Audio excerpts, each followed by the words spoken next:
నమస్తే. ఈరోజు మన స్టూడియోలో ప్రముఖ ఆధ్యాత్మికవేత్త ఆస్ట్రాలజర్ బ్రహ్మశ్రీ సుభాష్ శర్మ గారు మనతో ఉన్నారు. గురువుగారితో మాట్లాడేద్దాం. నమస్కారం గురుగారు. శ్రీమాత్రేనండి. గురుగారు, నవంబర్ మాసం విశేషంగా కన్యా రాశి వారి పరిస్థితి ఏ విధంగా ఉంటుంది? పాజిటివ్గా ఉంటుందా, నెగిటివ్గా ఉంటుందా? వీళ్ళు ఎలాంటి జాగ్రత్తలు తీసుకోవాలి మాసం? తప్పకుండా తెలియజేస్తానని ముందుగా ప్రేక్షకులందరికీ శ్రీమాత్రే నమ, శ్రీ గురుభ్యో నమ. నమో దేవ్యై మహాదేవ్యై శివాయై సతతం నమ. నమ ప్రకృత్యై భద్రాయై నిహతాం ప్రణతాస్మిత. కన్యారాశి. ఈ కన్యారాశి జాతకులు మహజ్జాతకులు అని చెప్పుకోవచ్చు. పట్టిందల్లా బంగారం అవుతుంది అని చెప్పుకోవచ్చు. కన్యారాశిలో జన్మించినటువంటి వారు నిరాశ నిస్పృహలకు ఎక్కువగా లోనవుతూ ఉంటారు. అంటే డిప్రెషన్లోకి ఎక్కువగా వెళ్ళేటటువంటి స్వభావం కలిగినటువంటి వారు. అలాగే వీళ్ళకి ఏంటి అంటే కనుక ఆలోచన శక్తి అనేటటువంటిది విపరీతంగా ఉంటుంది, కానీ దాన్ని సరిగ్గా యూటిలైజ్ చేసుకోలేనటువంటి వ్యక్తులు అని చెప్పుకోవచ్చు.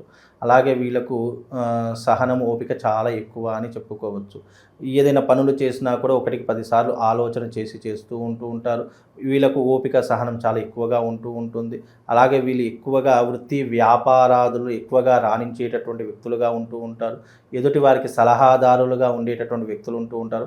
ఏదైనా కష్టం వచ్చినా, ఏదైనా ఇబ్బంది జరిగినా వీళ్ళు సాల్వ్ చేసుకునేటటువంటి క్యాపబిలిటీ ఉన్నటువంటి వ్యక్తుల్లో ఈ యొక్క కన్యారాశి వారు ఒకరు అని చెప్పుకోవచ్చు.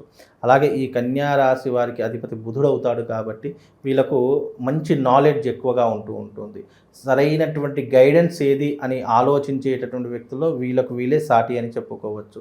కాబట్టి ఈ యొక్క కన్యారాశి వారికి అన్ని రకములైనటువంటి మంచి పనులు జరిగేటటువంటి తరహాలు ఈ మాసంలో వీళ్ళకి జరుగుతూ ఉంటాయి.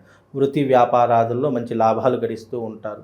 సరైనటువంటి నిర్ణయాలు తీసుకుంటూ ఉంటారు. స్టాక్ మార్కెట్స్ కావచ్చు, పెట్టుబడులు కావచ్చు, ఈ దాంట్లో పెడితే పెట్టుబడులు పెరుగుతాయి అనేటటువంటి ఆలోచనలు వీళ్ళకు చాలా చక్కగా తెలిసినటువంటి వ్యక్తుల్లో ఈ కన్యారాశి వారు ఒకరు అని చెప్పుకోవచ్చు. వీళ్ళకు వృత్తి వ్యాపారాదుల్లో మంచి లాభాలు గడించడంతో పాటు బిజినెస్ని కాస్త పెంచుకోవాలి, ఎక్స్పాండ్ చేయాలి అనేటటువంటి ఆలోచన తరహాలో కూడా ఎక్కువగా ఉంటారు. బ్రాంచెస్ని పెట్టాలి, వీళ్ళకు మంచి 10 మందికి సహాయం చేసేటటువంటి అవకాశాలు ఏర్పరచుకోవాలి, అందులో డబ్బులు సంపాదించుకోవాలి అనేటటువంటి కమర్షియల్ మైండ్స్తో పాటు కాస్త సహాయం చేసేటటువంటి గుణం కలిగినటువంటి వారిలో ఈ కన్యారాశి వారు ఒకరు అని చెప్పుకోవచ్చు. పురుషులు కావచ్చు, స్త్రీలు కావచ్చు, వీళ్ళకి ఇప్పుడున్నటువంటి తరహాలో ఏమిటి అంటే కనుక ఇప్పుడున్నటువంటి రంగాలలో వీళ్ళు ముందు వరుసలో ఉండేటటువంటి రంగంలో ఈ కన్యారాశి వారు ఒకరు అని చెప్పుకోవచ్చు. అందులోనూ వీళ్ళు చేసే బిజినెస్లు కావచ్చు, వీళ్ళు చేసేటటువంటి స్ట్రాటజిక్స్లో కావచ్చు, వీళ్ళు ఆచరించేటటువంటి వ్యవహారాదుల్లో కావచ్చు మంచి నైపుణ్యం కలిగినటువంటి వ్యక్తులు అని చెప్పుకోవచ్చు. వీళ్ళు ఏదైనా ఉద్యోగం కావచ్చు, లేదంటే వ్యాపారం కావచ్చు, ఏ రంగంలో ఉన్నా సరే అందులో టాప్ పొజిషన్లో ఉండాలి అనుకునేటటువంటి వారిలో ఈ కన్యారాశి వారు ఒకరు అని చెప్పుకోవచ్చు. వీళ్ళ యొక్క మానసిక స్వభావం కూడా చాలా మంచిగా ఉంటుంది. ఎదుటి వారికి సహాయం చేసేటటువంటి గుణం ఎక్కువగా ఉంటుంది. 10 మంది వీళ్ళ గురించి ఏమనుకుంటున్నారు అనేటువంటి పట్టించుకోకుండా వీళ్ళ పని వీళ్ళు చేసుకుంటూ వెళ్ళిపోయేటటువంటి తరహా మైండ్ సెట్ ఉన్నటువంటి వ్యక్తుల్లో ఈ కన్యారాశి వారు ఒకరు అని చెప్పుకోవచ్చు. సమాజంలో పేరు ప్రఖ్యాత పరిస్థితి ఏంటి వీళ్ళకి ప్రత్యేకంగా? సమాజంలో పేరు ప్రఖ్యాతలకు ఏమాత్రం లోటు ఉండదండి. వీళ్ళకు ఈ కన్యారాశి వారికి మంచి సత్ఫలితాలే ఉంటాయని చెప్పుకోవచ్చు. వీళ్ళకు ఉన్నటువంటి తరహాలో వివాహం కానటువంటి వారికి వివాహం జరిగేటటువంటి అవకాశాలు ఏర్పడుతూ ఉంటాయి. ఉద్యోగం లేనటువంటి వారికి ఉద్యోగ అవకాశాలు వస్తూ ఉంటాయి. విదేశీ ప్రయాణం వెళదాము, అక్కడ మంచిగా రాణిద్దాము, అక్కడ లేదా చక్కనైనటువంటి జీవితాన్ని అనుభవిద్దాము, వ్యాపారం చేసుకుందామా లేదా ఉద్యోగం చేసుకుందామా అనే ఆలోచనలతో విదేశాలకు వెళ్ళేటటువంటి వ్యవహారం కూడా వీళ్ళ జాతకంలో ఇప్పుడున్నటువంటి పరిస్థితులు ఏర్పడుతుంది. ఓకే. సో ప్రస్తుత కాలం ఏ విధంగా నడుస్తుంది వీళ్ళకి కన్యారాశి వారికి? కన్యారాశి వారికి ప్రస్తుత కాలం అనేటటువంటి చాలా అద్భుతంగా నడుస్తూ ఉంటుంది. అందులో పెద్ద చెప్పుకోదగ్గటువంటి ఇబ్బందులు అయితే ఏమీ కనిపించడం లేదు. కాకపోతే కుటుంబ పరంగా కొన్ని ఇబ్బందులు, చికాకులు, అలాగే కుటుంబ సమస్యలు అనేటటువంటివి తలెత్తేటటువంటి అవకాశం ఉంటుంది. అవి కొద్దిగా చక్కదిద్దుకునేటటువంటి పరిస్థితులు ఏర్పరచుకుంటే అన్ని రకాలుగా బాగుంటూ ఉంటుంది. మరీ ముఖ్యంగా వీళ్ళకి ఉన్నటువంటి ఆర్థిక పరమైనటువంటి ఇబ్బందులలో కనుక చూసుకుంటే కష్టపడతారు, డబ్బును సంపాదిస్తారు, కానీ కొంత ఏమిటి అనంటే కనుక అనవసరమైనటువంటి వృధా ఖర్చులు ఎక్కువగా జరుగుతూ ఉంటాయి. అంటే వీళ్ళకి ఏంటి అనంటే కనుక ఎందుకోసం ఖర్చు పెడుతున్నారో అర్థం కాదు. ఒక్కొక్కసారి అది ఖర్చు పెట్టిన తర్వాత ఆలోచిస్తూ ఉంటారు. ఏదైనా కొన్ని సందర్భాల్లో అయిపోయిన తర్వాత ఆలోచిస్తారు. మ్యాక్సిమం వీళ్ళకి ఏంటంటే జరిగే ముందే ఆలోచిస్తారు. కానీ కొన్ని సందర్భాల్లో తెలియకుండా గోచార ఫలితాలు ఏదైనా ఇబ్బంది ఉన్నప్పుడు కావచ్చు, లేదా మానసిక పరిస్థితులు కావచ్చు, ఆలోచనలు విపరీతంగా ఉండేటటువంటి విధానాలు కావచ్చు, అలాంటి తరహా వచ్చినప్పుడు వీళ్ళు తొందరపాటు నిర్ణయాలు కావచ్చు, డబ్బులు అధికంగా ఖర్చు చేయడం కావచ్చు, ఇలాంటివి ఎక్కువగా చేస్తూ ఉంటారు. మ్యాక్సిమం వీళ్ళకు ఏదైనా ఆలోచన అనేటటువంటిది ఎలా ఉంటుందంటే ఇది చేస్తే ఇది ఎక్కడి వరకు వెళుతుందని ముందుగానే అంచనా వేసుకుంటారు. కానీ అంచనా మిస్ఫైర్ అయినప్పుడు కొన్నిసార్లు ఇలాంటివి ఎక్కువగా అంటే డబ్బులు అధికంగా ఖర్చు చేయడము, కోపం ఆవేశంకి ఎక్కువగా రావడము, ఏం చేస్తున్నామో అర్థం కాకపోవడం వీళ్ళ జీవితంలో మైనస్లు అని చెప్పుకోవచ్చు. కాబట్టి కొన్ని తరహాలో వీళ్ళ కొన్ని ఇబ్బందులు అనేటటువంటివి కూడా ఏర్పడుతూ ఉంటాయి. అలాంటివి కొద్దిగా జాగ్రత్తగా మీరు పరిశీలించుకోవడం చాలా ఉత్తమమైనటువంటి పని.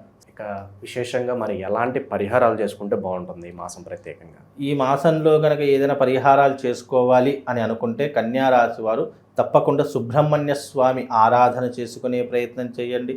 లేదా ఒక్కసారి మీకు వీలుంటే మీకు అవకాశము గనక ఉన్నట్టయితే శ్రీశైల దర్శనం కానీ లేదా తిరుమల దర్శనం కానీ చేసుకునేటటువంటి ప్రయత్నం చేయండి. కలియుగ ప్రత్యక్ష దైవమైనటువంటి వెంకటేశ్వర స్వామి దర్శనం చేసుకోవడము లేదా శ్రీశైల దర్శనం చేసుకోవడం, ఈ రెండిట్లో ఏదైనా మీకు అనుకూలంగా ఉంది, ఏ క్షేత్రం వెళ్తే మీరు కొద్దిగా మనశ్శాంతిగా ఉండగలుగుతారు అనేటటువంటిది ఆలోచన చేసుకుని ఈ రెండిట్లో ఏదో ఒక క్షేత్రాన్ని మీరు ఎంచుకొని తప్పకుండా ఆ క్షేత్రానికి వెళ్ళి అక్కడ కనీసం ఒక 2 రోజులు నిద్ర చేసి వచ్చేటటువంటి ప్రయత్నం చేయండి.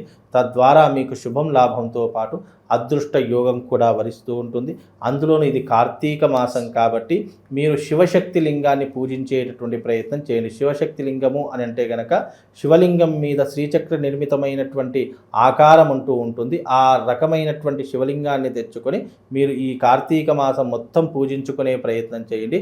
తద్వారా మీకు శుభం లాభంతో పాటు ఆ పరమశివుడి యొక్క అనుగ్రహం సంపూర్ణంగా కలుగుతుందండి. గురుగారు, నిత్యం పనుల్లో అనుకూలత రావడానికి వీళ్ళకి ఏదైనా మంత్రం చెప్తారా కన్యారాశి వాళ్ళకి? ఏదైనా కన్యా రాశి వారికి అనుకూలమైనటువంటి మంత్రము ఏదైనా ఉంది అని అంటే కనుక ఓం త్వమస్మిన్ కార్య నిర్యోగే ప్రమాణం హరిసప్తమా హనుమాన్యత్నమాస్తాయ దుఃఖక్షయకరో భవ. ఆంజనేయ స్వామికి సంబంధించినటువంటి మంత్రము. ఆపత్కాలంలో విపత్కరమైనటువంటి పరిస్థితుల్లో ఈ మంత్రాన్ని ఉచ్చరించేటటువంటి ప్రయత్నం చేయండి. తద్వారా మీకు ఆపదలన్నీ తొలగిపోవడమే కాకుండా ఆ ఆంజనేయ స్వామి యొక్క అనుగ్రహం సంపూర్ణంగా మీ మీద ఉంటుందండి. ఓవరాల్గా నవంబర్ మాసంలో కన్యారాశి వారి స్థితిగతులు ఏ విధంగా ఉంటాయి, ఎలాంటి జాగ్రత్తలు తీసుకోవాలనే అంశాన్ని అద్భుతంగా వివరించారు. ధన్యవాదాలు గురుగారు. శ్రీమాత్రే.